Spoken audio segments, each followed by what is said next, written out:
All right, Shabbos, say good morning. Good morning. Welcome to another incredible week of Daf Yomi together. Yashkach to Rabbi Yehuda Newberger for giving the shir last night.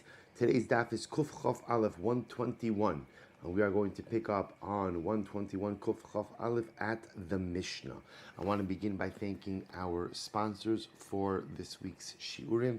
A number of wonderful sponsors. A week of learning sponsor, Steve Zinn and Terry Conzin, in memory of Steve's mother, Doris Devora Bas Yisrael, and with Hakaras Hatov to the entire Kehillah for the outpouring of support shown to our family during our time of need.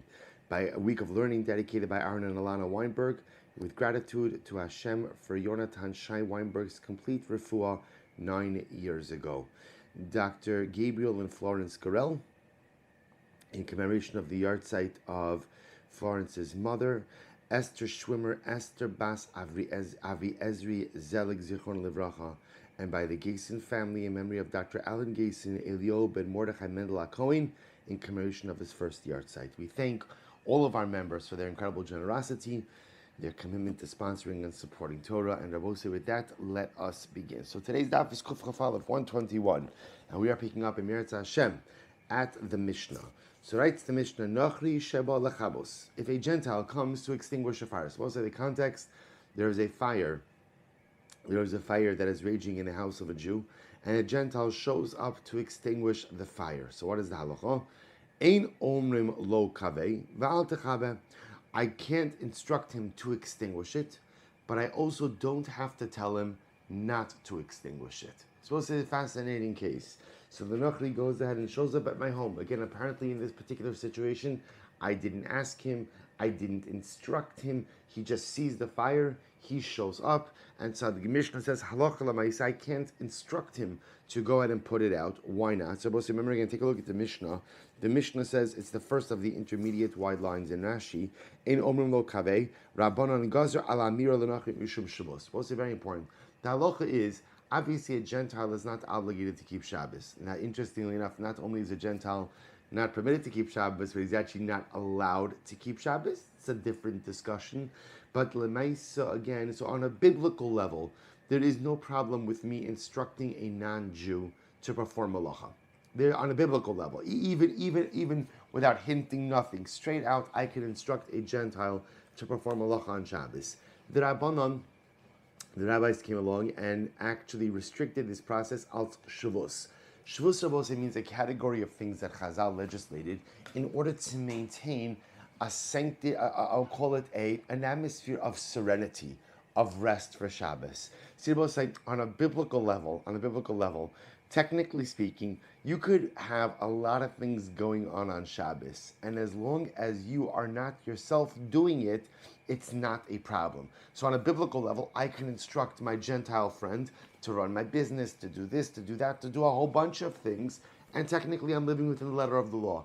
Therefore, the rabbis came along and said, no, you cannot instruct a Nachri, a Gentile, to do malacha for you on Shabbos because of Shabbos. It was just as an aside, when the use of timers, Shabbos clocks first became more popular, the Moshe Feinstein Zecher Tzadik Livracha was very much against the use of timers for anything other than like lights. And his logic behind that was that people could easily abuse timers in order to go ahead and just simply have things occur on Shabbos. There was a general concern. Which I will just give you a very simple example. Is there anything wrong with setting your television on a timer for Shabbos? Of course. Don't give me those puzzled looks. Right? Of course, there's on a technical level, one can make the argument that, I don't know, maybe there's not any. But again, you understand how, although I'm not doing any kind of malacha, obviously, again, something like that will fundamentally detract from the sanctity of Shabbos. So therefore, again, the Mishnah says, Nachri shows up to put out the fire in my house on Shabbos. I can't instruct him to do it, but I also don't have to tell him not to do it. In other words, if he's coming of his own volition and doing it himself, halacha l'maisa, I don't have to tell him to stop. It may change if you sasu because it will say at the end of the day, I don't have an obligation to make sure that the Nachri rests on Shabbos. So if he wants to put out the fire, Gei Gizun Teheit, I can't go ahead and instruct him to do so, for that would be a violation of Amira L'Nachri, instructing a Gentile to do malacha. But if he does it on his own, it's totally fine. Aval Katan Sheba L'Chabos. Let's listen to this. Let's say there's a Katan, there's a Jewish child who comes to go ahead and extinguish the fire. Ein Shomim Bo. Even if he's doing it of his own volition, we do not allow him to do so. Because Rabbi saying for a child, his obligation to observe Shabbos is upon his parents. See, interestingly enough, if the Nachri shows up of his own volition and wants to put out the fire, fine, I can't instruct him to do so, but I don't have to stop him from doing it because I have no achrayis, I have no responsibility for the Nachri. On the flip side, if a child wants to go ahead and extinguish the fire, there I do have an achrayis, I do have an obligation, and I am not permitted to let him do so. Says the Gemara, I'm going to be Ami. Both is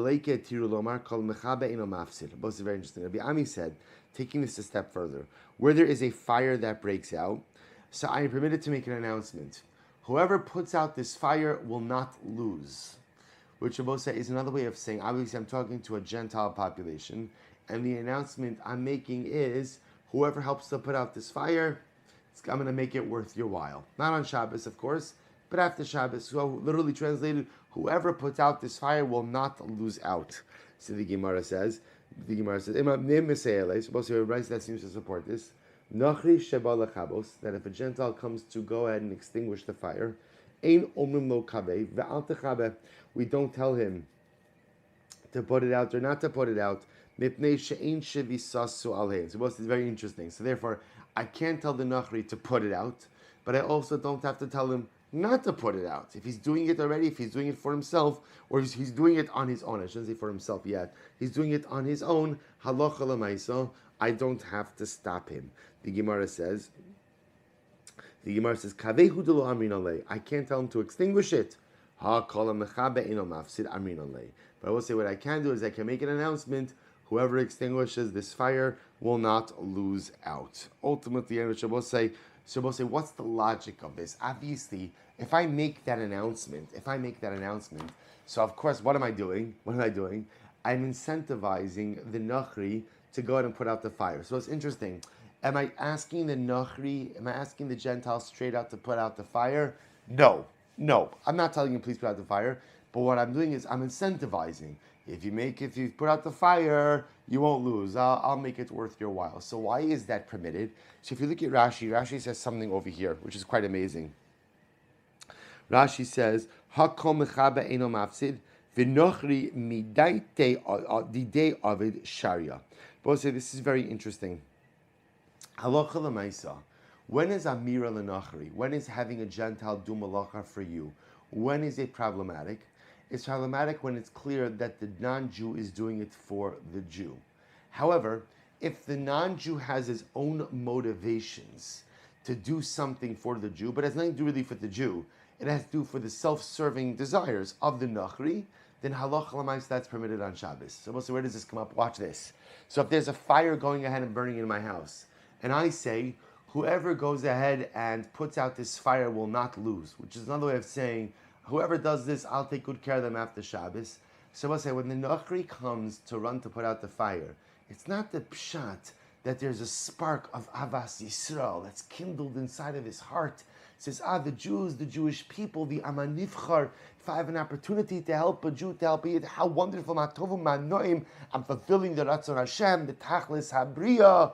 No, there's $100 waiting for me after Shabbos. Right? That's what this is about. Meaning human beings in general are utilitarian beings. Right? What's in it for me? So interestingly enough, when I make that announcement, whoever helps me with the fire will not lose. When the Nachri does the malacha, the halacha doesn't view it as him doing it for me. The halacha does it as what? Views it as what? As the Nachri doing it for himself.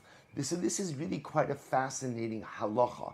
See, even though, again, of course, I am inviting, so to speak, I am creating the opportunity, but in halacha, the Nachri is doing this for himself. He wants to gain.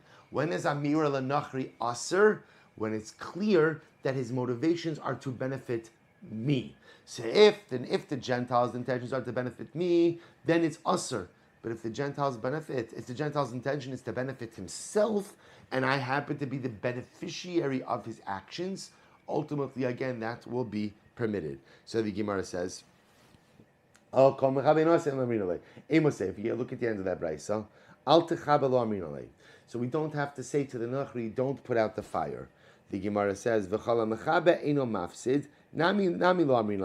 again, from the seif of that brayso, I could say that ultimately you also can make an announcement that halacha l'mayis, whoever puts it out will not lose. Right, from that brayso, nothing conclusive comes out of that brayso. So we'll say, what we have over here is as follows. We have the statement of the Mishnah, and the Mishnah teaches us that halacha l'maysa, if a fire breaks out of my house, I cannot explicitly ask a Gentile to put out the fire. That's Amir the Nachri. But what I can do is, if the Nachri shows up of his own volition and wants to put it out, I don't have to stop him. Rabbi Ami coming along and saying there's even more. You can make an announcement. And what's the announcement? Whoever goes ahead and puts out the fire will not lose. Will not lose. What's the logic? The logic is because when the Nachri shows up to put out the fire, Nachri adaite dinafshe of it. That's Rashi's lashon. The Nachri is doing this for himself. He's not doing this for the Jew, therefore it's mutter. Turn Rabbanon. Maisa v'nafla deleka b'chaser sheyosef ben simoy b'sichin. So let's listen to this. There was a story, and a fire broke out in the chutzner, in the courtyard of Yosef ben Simoy, in the town of Sichin. Uba anshe gistra shel tzipori lechabos.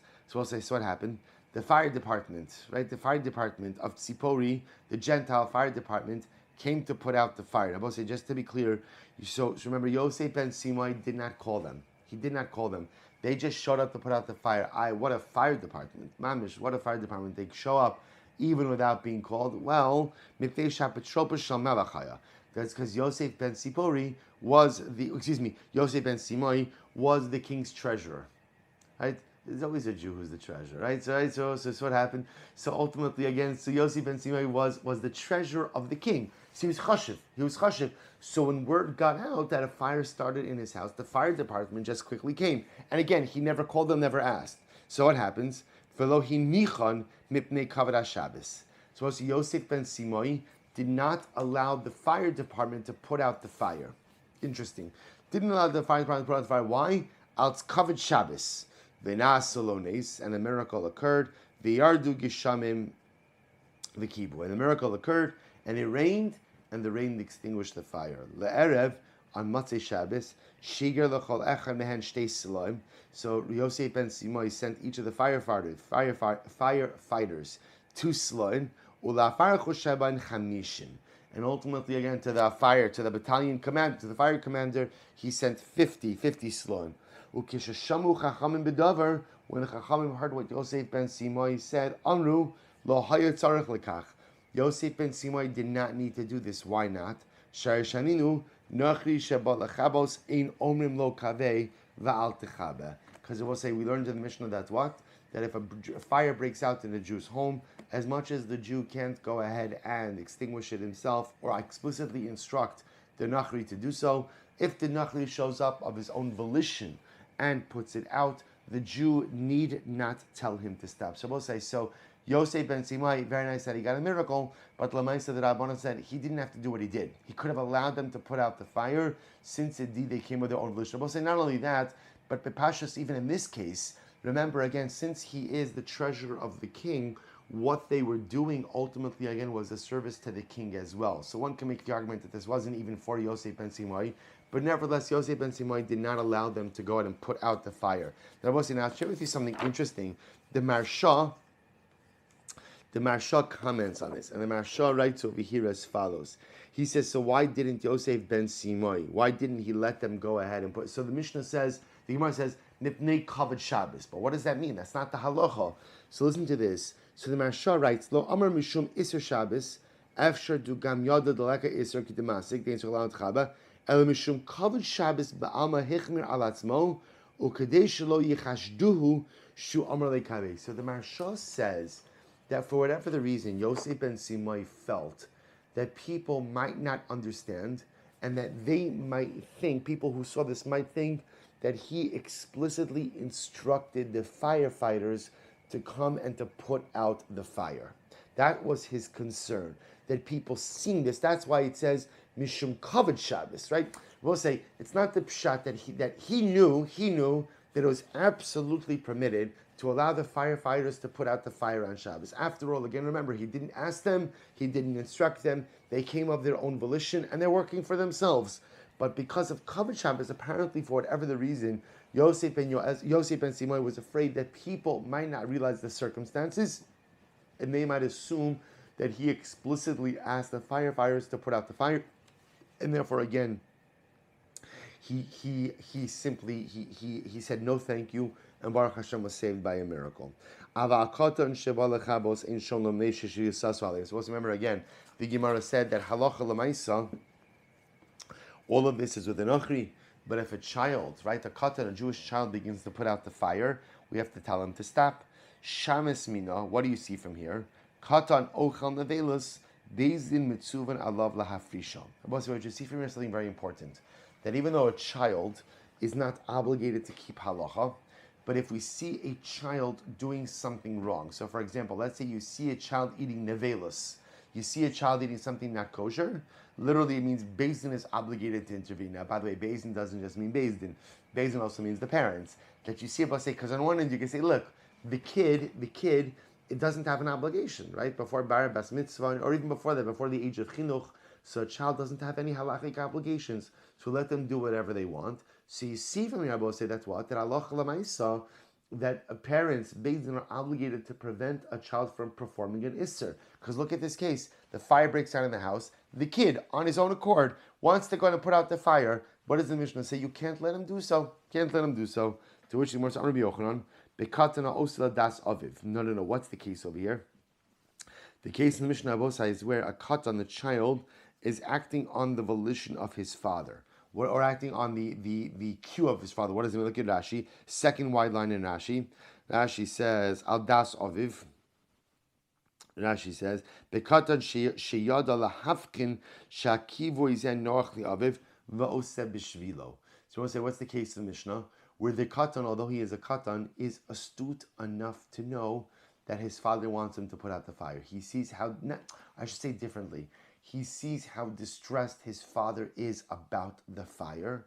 So the katan understands that his father would love for someone to go ahead and put out the fire. So of course the father is not instructing the katan to go ahead and do anything, but lemaisa, the katan understands contextually that his father is distressed by the fire, and therefore when he puts out the fire, when he goes to put out the fire, so to speak, is acting based on the cue of his father. That's the problematic case.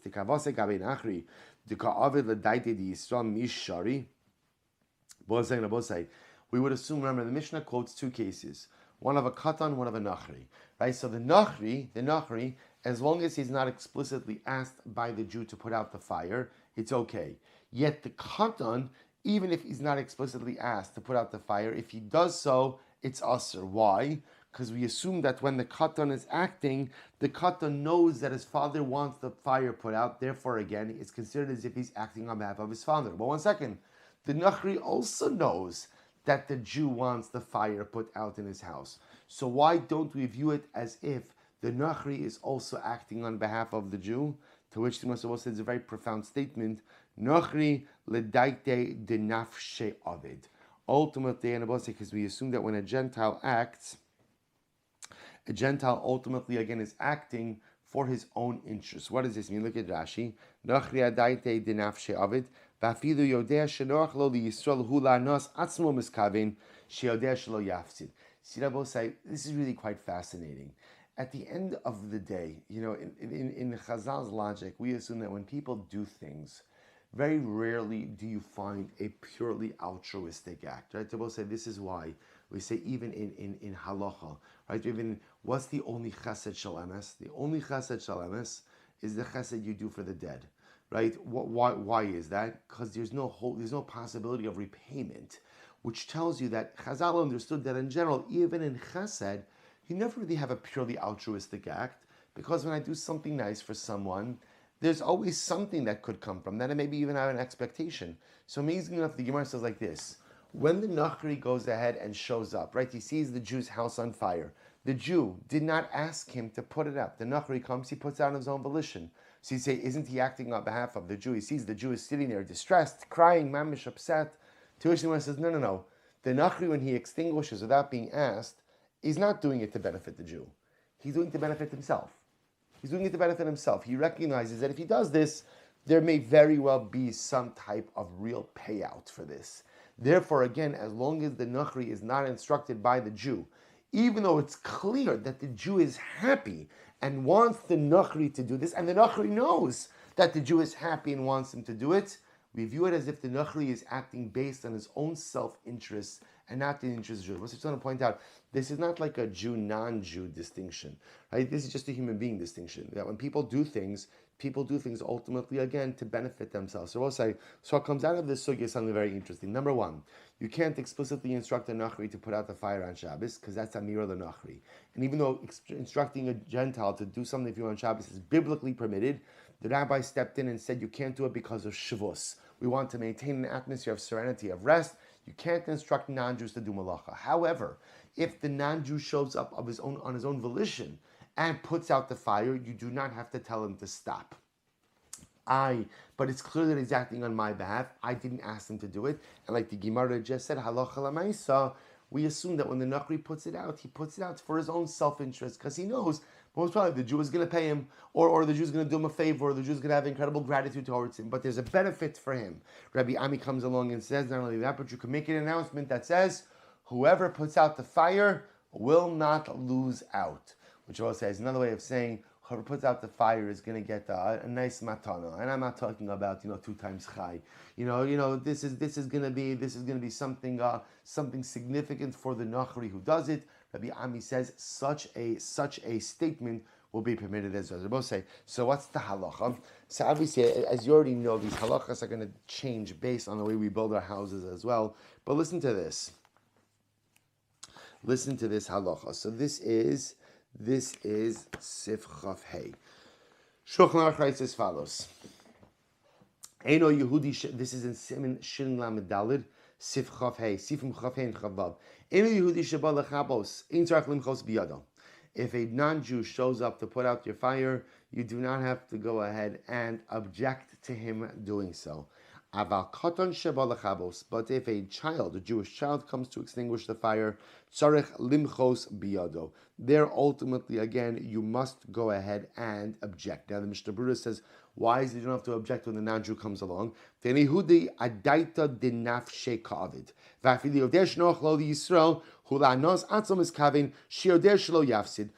this is incredible. So again, this is like the underpinning of Amir al-Nachri. When the non-Jew is not asked for something, right? Not asked by a Jew, but he does it, even though it's clear that he's doing it for the benefit of the Jew. I'm going to both say, the Nachri is walking by, he sees the Jew's house on fire. The Nachri lives 5 miles away, nothing to do with the Nachri. He puts out the fire. Isn't it clear that he's doing it for the Jew? Yes, it is clear that he's doing it for the Jew, but the Jew is not his motivation. What's his motivation? That he knows there'll be some kind of compensation, or something positive will come out of this for him. Therefore, again, we view it as if he's acting on his own. Now we view it, he is acting on his own volition, and therefore, again, the Jew need not tell him to stop. Sif Chavav, Yocholomar bifnei eino Yehudi, kol mechabe eino mafsid. So I will say furthermore, again, you can make announcements in front of a non-Jew. Whoever puts out the fire will not lose. Af im eino mezuman kan yochol likroser sheyavo, af al pi shevada yichabe kisheyavo. So I will say, listen to this, and even if there's no non-Jew present, you can go and find a non-Jew and invite him to the scene of the fire and go ahead and make this statement. So we'll say this is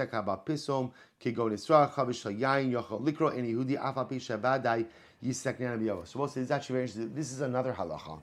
The other halacha is there is no problem with proactively and explicitly inviting a nachri to the scene of the damage. In other words, so this is not even in a fire. The Shulchan Aruch says even in the case of a broken barrel of wine, you can invite the nachri to come to your home, and then he's going to see the broken barrel of wine and he's going to fix it. So again, essentially, I can't explicitly tell the nachri to go ahead and put out the fire.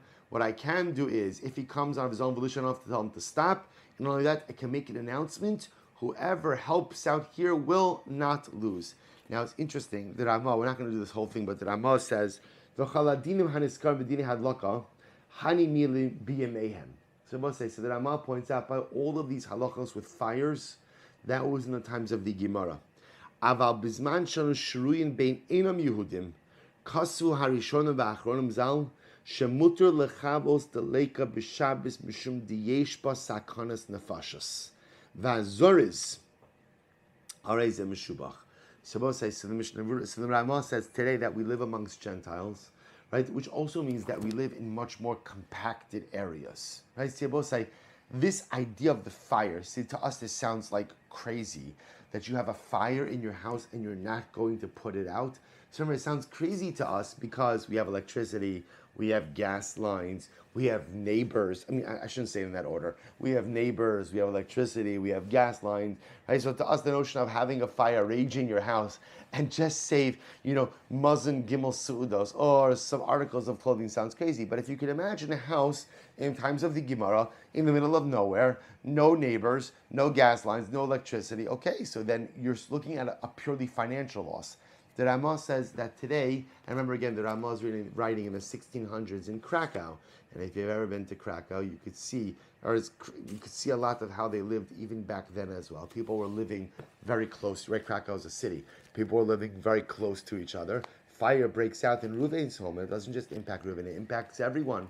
So Lamais again, the Ramah says all these halachas by fires were back then. But today, if a fire breaks out, halacha l'maisa, you put it out, right? You don't wait for a nachri, you don't hinterant, you don't say, whoever helps out won't lose. You, the Jew, put it out yourself. Good. Bose says the Mishnah, Kofin ka'ara gabi haner b'shoshlo tochaz b'kor. We'll see an interesting case. I have a candle or a fire, and I see that what happens, the flame is flickering in a way that it could catch, it could ignite the beam that is above it.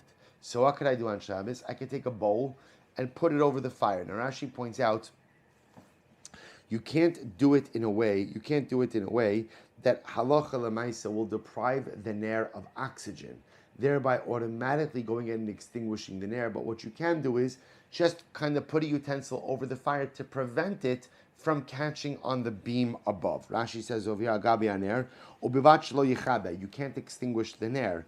Vafa pishon otokli latzas kora. So fine. So it says the Mishnah, that's number one. Bishil shelo tochaz b'kora, v'atzah shal katan. Furthermore, again, you could also go ahead and place an inverted utensil on top of the excrement of a child. Again, we'll define the parameters of this. Va'al akrav shelo tishach. And you could also go ahead and put a utensil over a scorpion in order that it should not bite. So then, Yehuda. So just to understand the tzoa case, right? We'll have to see exactly what that is. The akrav case is what's happening over here. Remember, the act of putting a bowl over a scorpion is tzeda, is trapping. So the Mishnah is telling me that I'm permitted to go ahead and put a bowl over the scorpion in order, even though in effect I'm trapping the scorpion in order that it not bite. The Gemara says, there was one story that came from Rabbi Yochanan ben Zakkai, Ba'ariv, so Arav was a town. Rabbi Yochanan said, I think that the guy who put the bowl on top of the scorpion may be chayiv a chatos. Rashi says over here, last line in Rashi, Kevan de lo haya akrav ratz acharav, ini yodem chayiv mishum tzeda im lav, the choshesheni lomar chayiv chatos. So listen to this. So it's a case that came from Rabbi Yochanan ben Zakkai. And the case was the guy who put a bowl over the scorpion. The issue is that the scorpion was not running after the guy. So the scorpion was minding its own business, and this guy put a bowl on top of the scorpion. Rabbi Yochanan ben Zakkai sees this, and he says, I'm not sure that what he did was correct. And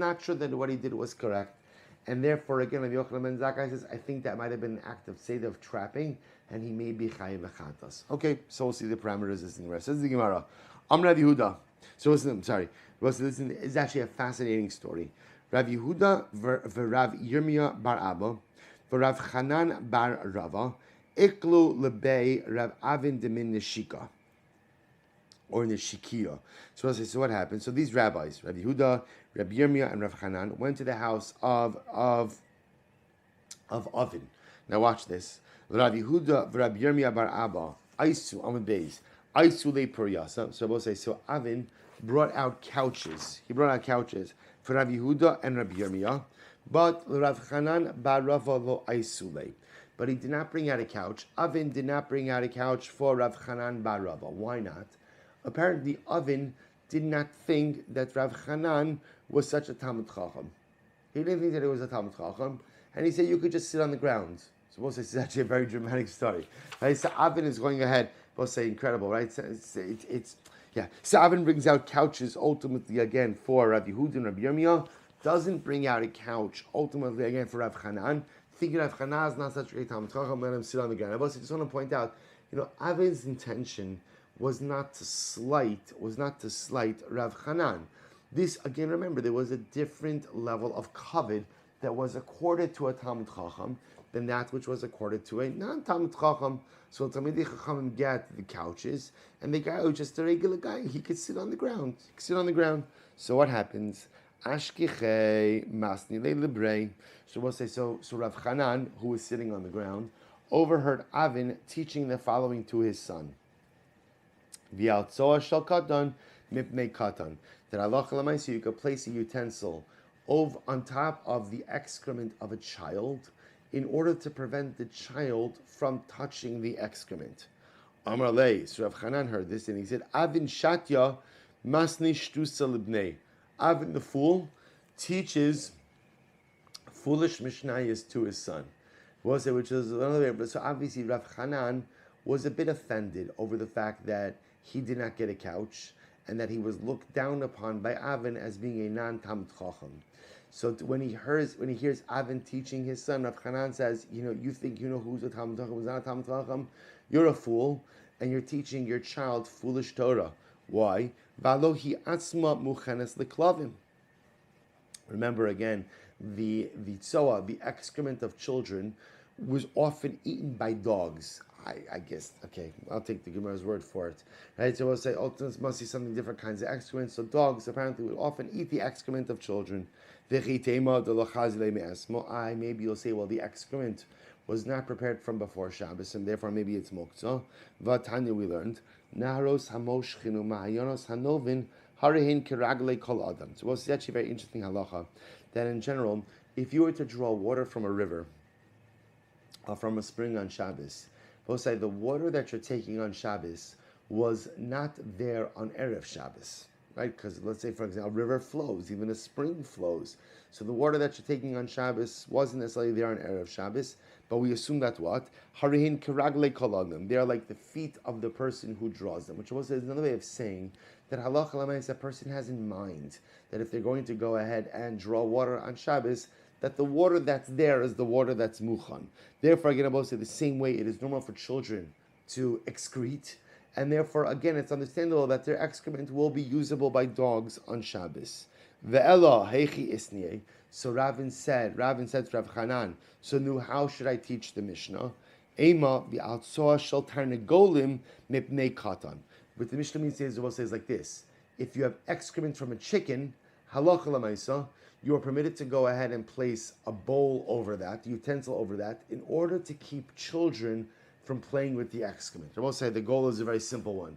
Keep your kid from playing with excrement. So therefore what? If the chicken excretes, so on Shabbos I'm permitted to take a bowl, put it over the excrement in order that the child should not play with the excrement. I have a sefer but I don't understand. The excrement, Rabbi says, you should be able to move that lechatchila. Why? We'll say remember again, we learned about this graf shalrei. Graf shalrei literally means a bedpan. Now, we'll say, if you take a look at Rashi's moment, Rashi says, the lechazi leklavim, v'shal katan diktani masnisin shemetapeach ba katan kamar, ubeshvila katan omer kolfen. So we're assuming now maybe that the Mishnah means is that if you see chicken excrement, right, you want to put a kli over that in order that the child not come to go ahead and play with that. But isn't that like graf shalai? So what's the halacha? Graf shalai means, let's say you have a bedpan in your house on Shabbos. So the Gemara says that you would think to yourself, a bedpan should be muktzah, which makes sense, right? There's nothing in there that's really for use for you on Shabbos. Chazal allowed you to take out a bedpan and empty it out on Shabbos. Since there's a recognition that halacha l'maisa, the presence of the bedpan in your home over the course of Shabbos will significantly diminish the atmosphere of holiness of Shabbos. Shabbos say, just so you understand, this is as we mentioned before, this is the very reason that you are permitted to go ahead and take out your garbage on Shabbos. Right? Why are you allowed to take out garbage on Shabbos? Garbage is muktzah. So it's sitting in my kitchen. I should wait till after Shabbos. Because most people don't want bags of garbage in their kitchen over Shabbos. It diminishes the sanctity and the holiness and the aura of Shabbos to have garbage laying around. That's garbage. So I don't understand, it's actually able to clean up the chicken excrement. Why do I have to put a utensil over it? Just clean it up. So originally was agav mana in ihu gufelo. Maybe no. Maybe they both said the graf shalrei. Graf shalrei literally means a bedpan. Maybe the reason you can move the bedpan is because you're not handling the waste directly. Instead, you're moving a utensil in which the waste is housed. But yet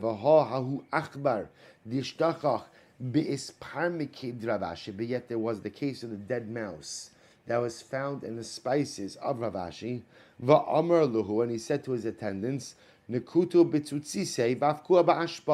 go ahead and take the mouse by its tail and throw it out. So we'll say, what do you see from here? The dead mouse was in the spices. And yet what? And ultimately Rav Ashi allowed the mouse to be handled itself. So you see that the license to remove graf shalrei, something disgusting, is not just when it's in a kli, but even the item itself. What's the case? Ba'ashba. The case of Osai is where the chicken excrement is like a chagad over here, right? The chicken excrement is in the ashba, is in the garbage dump. So what are we allowed to do on Shabbos? You could take a utensil, overturn it over the excrement, the chicken excrement in the ashba, the garbage dump, in order that the child should not come to play with it. The katan ba'ashba my boile. I don't understand. Kids don't normally play in garbage dumps. Right? So we'll say, so therefore again, what do I have to be concerned about the katan? Bechatzer. No, what's the case?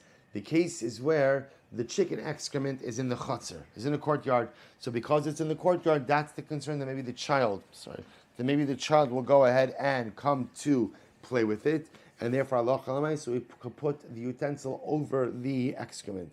I understand. If we're back in the chutzner, and the excrement, they should have the din of graf sharei, the bedpan, and therefore Allah Chalamai should be able just to clean it up directly. What's the case? It's the garbage dump in the chutzner. So apparently what used to happen was as follows. They'd have like larger garbage dumps, which were situated somewhere else, but each chutzner had like its own little garbage dump. So in that ashpa, children would often play. And therefore, Allah Chalamai said, if there's chicken excrement in that ashpa, there was a concern that a child will come to go ahead and play with it. So what does the Mishnah teach me? Halach l'maaseh could take a utensil, invert it over the excrement in order that the child does not go ahead and play with it. Good.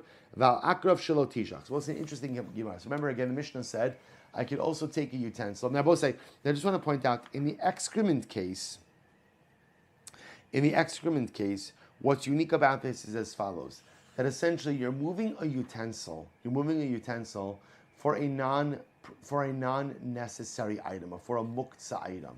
So that's the chiddush over here, that I can move the utensil to go ahead and cover the excrement. Even though the excrement itself is muktzah on Shabbos, I can move the utensil to cover the excrement to prevent the child from playing in it. Fine.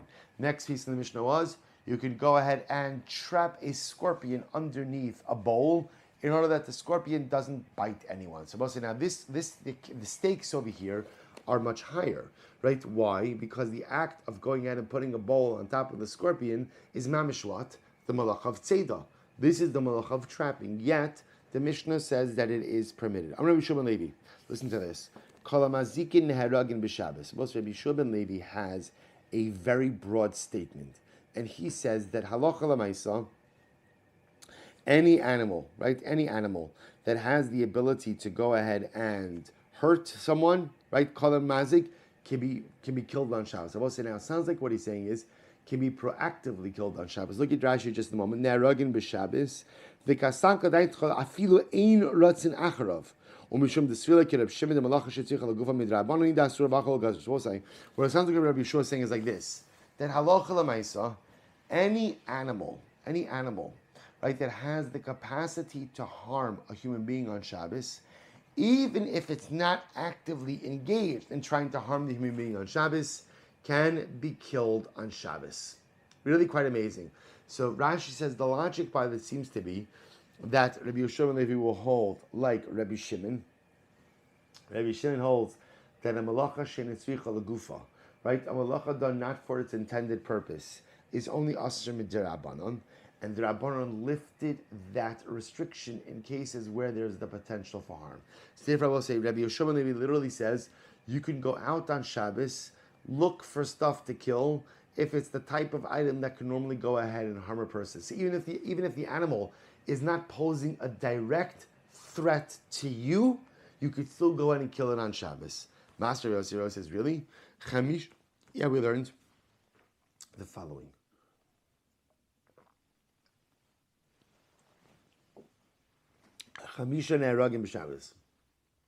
There are 5 things which can be killed on Shabbos. These are the things that can be killed. Zvov Shabaretz Mitzrayim, the Egyptian fly. Tzira Shebi Yavna, the Yavna hornet. Akrav Shel Chadyab, the Chadyab scorpion. Nacha Shabaretz Yisrael, and the Eretz Yisrael snake. The Kelev Shota B'chol Makom, and a crazy dog in any place. Okay, so we don't have to. We know my feelings about the dog, so we'll leave that for. You could reference back. What's a crazy dog? Well, say it's important to know any dog has the ability to become a chassid shota, not a chassid shota, a kelev shota. Sorry, right? So we'll say so ultimately, anybody thinks their dog is cute. The dog is cute until it's not, right? And the dog is well behaved until it's not. Important to remember, it's an animal. It's not a family member. It's not a human being. It's an animal, and therefore, again, those animal instincts are always there. It might look cute to you now, but it is still part of the animal kingdom, even if it lives in your house. Anyway, it says the Gemara, Kelev shota b'chol makom. So we'll say, Salacha l'maisa, the crazy dog, right? The crazy dog in any place. So the Gemara says money. So whose opinion does this reflect? So we'll say, now here's what's interesting. So obviously, what's happening in this brisa, in Rabbi Yosef's statement, is apparently there are only certain types of animals that ultimately can be killed on Shabbos, because these are the types of animals that pose a direct threat. So money, whose opinion is this? Ilim Rabbi Huda. If it's Rabbi Huda, Amar Malacha Shenetzricha Legufa Chayvala. So remember again, Rabbi Huda would say that really you can't even. I will say now. Remember, halacha lemaisa, there is an av malacha of shchita, of killing something. Now, killing something is only asur when? Only when the intention was to benefit from the animal, right? So remember again, shchita was done because you want the hide, you want the meat. But lemaisa, killing an animal because it poses a threat, or it could pose a threat, is a malacha shenetzricha legufa, is a malacha for its non-intended purpose. So says the Gemara, who is the opinion who says the malacha shenetzricha legufa yechayiv? That's so. If Rabbi Huda would say this is asur. I love Rabbi Shimon who. Rather, it must be Rabbi Shimon. V'hanihu deshari. And it's only these 5 cases where ultimately, again, it's permitted to kill this kind of animal on Shabbos. The Gemara says, Achrini lo. But other types of animals will not be forbidden. And I remember again, the contrast to make it is as follows. Rabbi Shimon Levi seems to have a very expansive statement, right? Rabbi Shimon Levi says, Kol hamazikin neheragin b'Shabbos. Anything that could harm someone is killed on Shabbos. Yet again, Rav Yosef comes along and says there are only really 5 types of animals that can be killed on Shabbos. So which one is it? To which the Gemara says, Rabbi Yirmiyah, Uman neimalon dahamet tehi, dilma mishabesh. Who says that the statement of Rav Yosef is correct? Maybe it's flawed. Rav Yosef, ana masnina la v'osivna la v'ana mitaritzna la. So Rabbi Yosef says, no. I know that my statement is authoritative. I've learned it, I've taught it, and I can explain, I can reconcile the contradiction. Beratzu acharav v'divrei hakol. Rabbi says, listen to this. It could very well be. Look at Rashi. Rashi says over here, v'divrei hakol. Ana tanina la. Ana mitaretzna la. Delo tikshiki amar Rabbi Yeshua ben Levi hakol amazikin ne'eragin beratzin acharav ka'amar depikuach nefeshu. Both say, what's Rabbi Yeshua ben Levi's statement where he says that you could kill anything that poses a danger, that's when the animal is pursuing you. When the animal is pursuing you, then halacha l'maisa, any animal pursuing you is considered to pose a danger, and therefore halacha l'maisa, you would be permitted to go ahead and kill it. And everybody would agree in that case. Look at Rashi, v'divrei akol, afilu Rabbi Yehuda v'hada chamisha neharagin kishein ratzon achar Rabbi Shimon. So let's listen to this. So here Rabbi Yossi is making the distinction as follows. The halacha is Rabbi Shimon is saying, anytime an animal is pursuing you, and it's clear that the intention of the animal is to harm you, you are permitted to kill it on Shabbos. Okay. Rav Yosef's statement is that there are 5 types of animals where even if they are not actively pursuing you, you are still permitted to proactively kill them, for they pose a danger. Those are the 5 animals mentioned over here, right? The Egyptian's Vuv, the hornet of Yavne, the scorpion of Chadyab, and the Nachash of Eretz Yisrael. Those 5 animals, even if they're not pursuing you, you can proactively kill them because they are considered to pose a risk. So the Gemara says, Tani Tana Kamei Rava. So both say second wide line. Tani Tana Kamei Rava Baravuna Hahorig Nechashav Akravim B'Shabbos in Ruach Hasidim Nochemenu. So let's listen to this. They made a statement that one who kills snakes and scorpions on Shabbos, Ruach Hasidim is not Nochemenu. Right? The spirit of the pious is not happy with him. Okay. Rashi says over here, second wide line in Rashi, Ein ruach chasidim nochemenu, daiton shel chasidim einam meureves imo, she'ein hagun beinei mamash asa. The chasidim are not happy with the fact that he killed the snakes and scorpions. So let's listen to this. Amalei said to him, va'osim chasidim, and those chasidim who are unhappy with him, ein ruach chachamim nochemehem. Okay, so we'll say the Hasidim who are unhappy with the guy who killed the snakes and the scorpions on Shabbos, the Chachamim are unhappy with those Hasidim. Which Shabbos says, it seems to be another way of saying that the Chachamim want you to kill snakes and scorpions even on Shabbos, for the assumption is that they pose a risk. And because they pose a risk, therefore halacha l'maisa, they should be killed even on Shabbos. So pligi de Rafuna chazie lahu gavra tikakatel zibura. So we'll say because Rafuna saw a guy who once killed a bee on Shabbos. Amar le shalom sinhu lekulu. Did you get all of them? So we'll say which was Rafuna's way of saying shkayach, you killed one bee. Did you get all of them? Did you get the whole swarm? Right? Did you get everyone? In other words, what did you really accomplish by killing one bee? There's a million other ones. To which the Gemara says, so we'll say this is really a really fascinating discussion. We'll say, so it goes without saying, that in the case of Ratzu Acharav, in a case where ultimately, again, the animal is running after you to do harm. Now, boss, I want to point out over here, harm doesn't just have to be a case of sakanas nefashas. It's clear that you're allowed to kill an animal that is looking to kill you. That's not a chiddush, right? You can do anything for sakanas nefashas on Shabbos. That's not, we'll say, but even let's say again, it's clear that it's going to bite me and harm me. I'm not going to die. But I'm going to get bitten or I'm going to get harmed. Everyone agrees that in those cases, you could kill the animal that is pursuing you. The interesting machlokes case is, can you proactively kill animals that by definition are harmful? Can you proactively kill a snake or kill a scorpion? The snake right now is minding its own business, and the scorpion is minding its own business. They're not doing anything to me right now. But Lamaisa, can I proactively kill them now? We'll say, if again I come upon snakes and scorpions on Shabbos, so the Gemara says, Hargan, if you kill them, biyadua shenizamnu lo lahargan. So we'll say, if you kill them on Shabbos, know that what was supposed to happen is they were supposed to kill you, but HaKadosh Baruch Hu gave you the ability to kill them. So this is actually very interesting. Right, Rashi says, "Sheniz damnu lo lahargan lekach bol yodo shezimi lo hamakom laabdon lefisha asidos laaziko v'gilgulos chus aydei zakes." Listen to this. So if I come across snakes and scorpions on Shabbos and I kill them, so that's a sign from above that they were supposed to kill me, but HaKadosh Baruch Hu allowed me to kill them. Lo hargon. What happens if I did not kill them? Biyadua sheniz damnu lo hargo. But I will say, if halacha l'maisa, then what? Right? There's a snake and scorpion, and let's say again, they ran away. I tried to kill them, but they got away. I didn't get a chance to kill them. That's indicative of the fact that they were supposed to kill me. But HaKadosh Baruch Hu performed the miracle and save me from the snakes and scorpions. So we'll say, so what do you see from here? It sounds like over here that halacha l'maisa, you are permitted to proactively kill snakes and scorpions on Shabbos, right? Because what's the first case? I'm walking to shul, and there's a snake and scorpion there, and I kill it, right? So the Gemara says, if you killed it, that's a sign that what? It was supposed to kill you, but HaKadosh Baruch Hu performed the miracle and you killed it instead. So you see from that I'm permitted to proactively kill harmful animals on Shabbos. No. So what's the case? What's the case? Both say where they were hissing. Snakes hiss. I guess scorpions hiss also, or somehow the scorpion looks like it's poised to attack. So I will say in that kind of case, where it was poised to attack, everyone agrees that you are permitted to go ahead and kill the snake or the scorpion before it does anything. So Amar Abba Bar Kahana Pam Achos. Listen to this. I will say one time Nafal Echa Beis Hamedrash.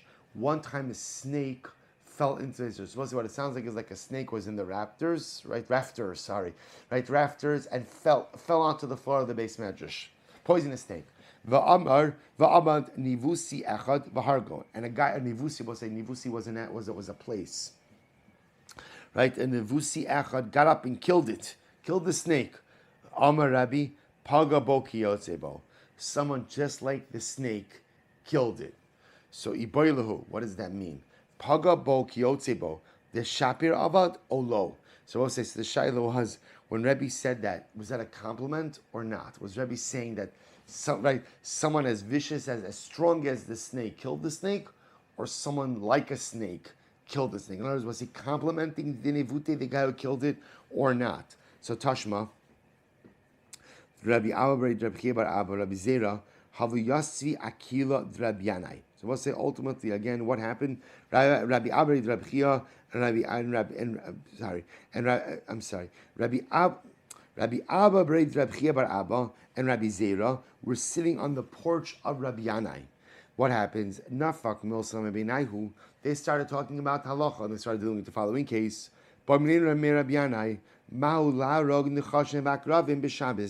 Can you kill snakes and scorpions on Shabbos? Amar lahu Sira ani horeg nachash va'akarav lo kol shekain. He says, I kill hornets, right? They're wasps, right? So if I kill those, certainly I'll kill snakes and scorpions as well. I dilma lefitumo. We'll say maybe that's talking about a case. Lefitumo means in the normal course of walking. Others will say maybe what he's saying is like this. Not that you spend your Shabbos afternoon going and hunting snakes and scorpions, but maybe what it means is like this. If I'm walking, minding my own business, and there happens to be a snake or a scorpion right in front of me, and I have a choice, I could either walk around it, or I could walk on it and kill it. So what he's saying is, halacha l'maisa, you need not walk around it, you could kill it in the normal course of walking. That's what the fitumo means, the normal course of walking. So the martimul fitumo, dam Rav Yehuda, rok darsa lefitumo. Because let's say, for example, let's say there's saliva on the ground. So normally if it wasn't Shabbos, if you saw saliva on the ground, what would you do? You would move your foot back and forth on the saliva to kind of mash it into the ground. And we'll say, now there's a problem with doing that on Shabbos. What's the problem doing on Shabbos? You can't move dirt back and forth, because the act of moving dirt back and forth on Shabbos is what? Is halacha l'maisa hashvas gumos, potentially leveling out the ground. And leveling out the ground could be a problem of bona, where it depends where you're doing it. If you do that in the house, it's bona. If you do it outside of the house, it may be zri or charisha. Hey, so again, but yet, if there's saliva on the ground, you could just walk on top of it in your normal course of walking, even though it gets pushed into the ground. So it's the same thing over here. You can't go out killing snakes and scorpions, but if the snakes or scorpions are right in front of you in your normal course of walking, you could just walk right on top of it and kill it. V'amrav sheshes nachash darsa lefitumo.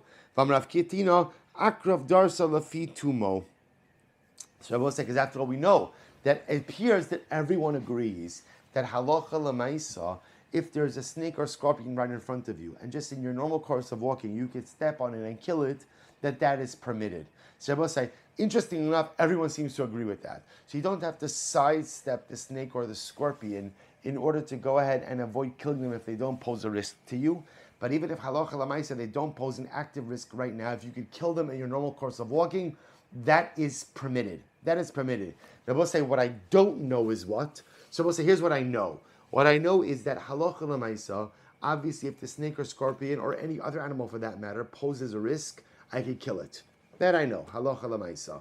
I also know that I could kill a snake or scorpion in my normal course of walking. So even though, again, I could easily walk around it, I don't have to walk around it. I could kill it in my normal course of walking. What I don't know, Rabosai, is can I actively go out to find snakes and scorpions to kill on Shabbos? They're not in my normal course of walking. They don't pose an active risk to me. Can I? But I see one. So I see over there, right? There's this. It doesn't mean obviously, you put on your fatigues, and go out hunting snakes and scorpions. That's what it means. But again, let's say again, I see a snake or scorpion over there. It's not in my normal course of walking, and it's not posing a risk. Can I go out of my way to kill it on Shabbos? So that we don't know yet. But I said the Gemara ends off with a story. With this, we'll conclude. So listen to this. Abba bar Marta to Abba bar Minyumi have a maski bei debelish galusa zuze. So we'll say what happened. Abba bar Marta, also known as Aaron bar Minyumi, borrowed money from the house of the Reish Galusa. He was supposed to pay up, but he did not pay up. So what did they do? Asyuhu ka mitzarule. So remember, the Reish Galusa, sometimes, or I should say the members of the Reish Galusa's house were often known as a very rough bunch. So they brought in Arba bar Marta and they were beating him up. They were beating him up because he had not repaid his debt. So what happened? Havashade roka. So I'll say, as they were beating him up, this was Shabbos. So what happened? So see like the people we're dealing with over here, not exactly like the people of highest, moral caliber. They brought in. So by the way, can you imagine this scene? This sounds like out of a mafia scene over here. Right? So Abba bar Marta borrowed money from the Reish Galusa. He couldn't pay up. They bring him in. They're beating him up on Shabbos. So what happened? The Reish Galusa sees. So Havishade roka. So they saw that there was some saliva on the ground. I don't know if it was Abba bar Marta's saliva from beating him up or someone else's saliva.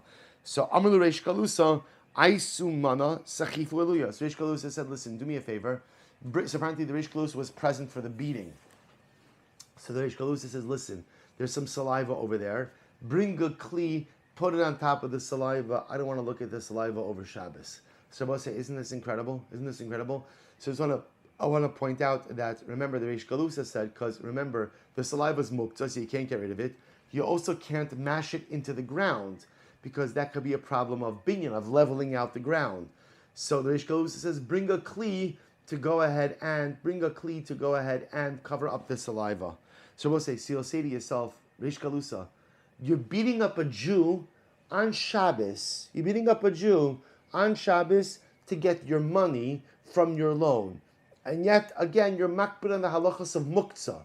So you're not makbid the halachas of beating up Jews, but you're makbid on the halachas of muktzah. So what's the simple answer? We all live with inconsistencies. No one is perfect. And we all have those areas of our life where there's like a shtickle dysfunction.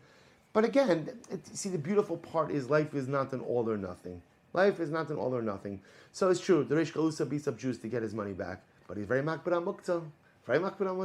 So he takes some liberties with the Doraisas, but he's very makbid on the Dirabanan. So we'll say, so again, it's an incredible insight into human nature. We all live with inconsistencies. I know that I'm fundamentally flawed in these areas, I'm derelict in these areas, but I'm makbid on these areas. And by the way, it's okay. Obviously, the goal is to fix the things that I'm derelict in. But lemaisa, again, we all live with inconsistencies. This is the way that it works. So Amar Lahu says this. Poor Abba bar Marta is getting beaten up to get money, right? So he says to Lo tzrichusa by the Reish Galusa, you don't have to get the kli. Rabbi Yehuda rok darsa lefitumo, because Rabbi Yehuda said that if you have saliva, all you need to do is walk on it in the normal course of walking, and if it gets absorbed into the ground, that's totally fine. So the Reish Galusa says, what do you see? Amr lahu, I didn't know that Abba bar Marta was a Talmud Chacham. Shavkua, leave him alone.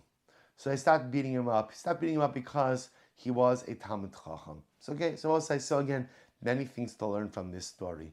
Right? Number one, don't beat Jews up for money. That's number one, take home lesson. Number two, no one's perfect. We all live with inconsistencies. Also, we see this story like this, ridiculous. You're beating up Jews for money, yet you're worried about saliva and kelim and muktzah. Let's say we all have elements of our personality like that. I'm makbid on this, right? This is something I'm so makbid on, yet I take so many liberties in this. So I'll say, I want to point out that again, the fact that I take liberties in this area doesn't take away from the fact that I'm good in a different area. We all have strengths, we all have weaknesses. And your weaknesses do not erase your strengths. But your strengths also do not allow you to ignore your weaknesses. So that's what a story like this is. The Reish Kalus has a strength. He's makbid on Hilchos Shabbos.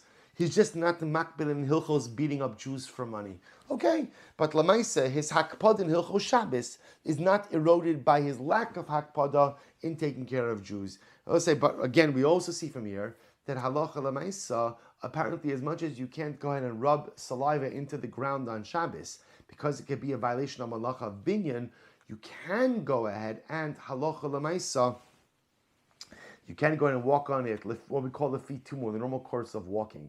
So too says the Gemara, when it comes ultimately again to the killing of snakes and scorpions, if you just walk over them in the normal course of walking and kill them, that is fine. What we're still left with is, can you go out of your way to kill them on Shabbos? Emir Hashem to be continued tomorrow. Shkach Abasi will stop here. Hashikach to everyone. Have a wonderful, wonderful rest of the day.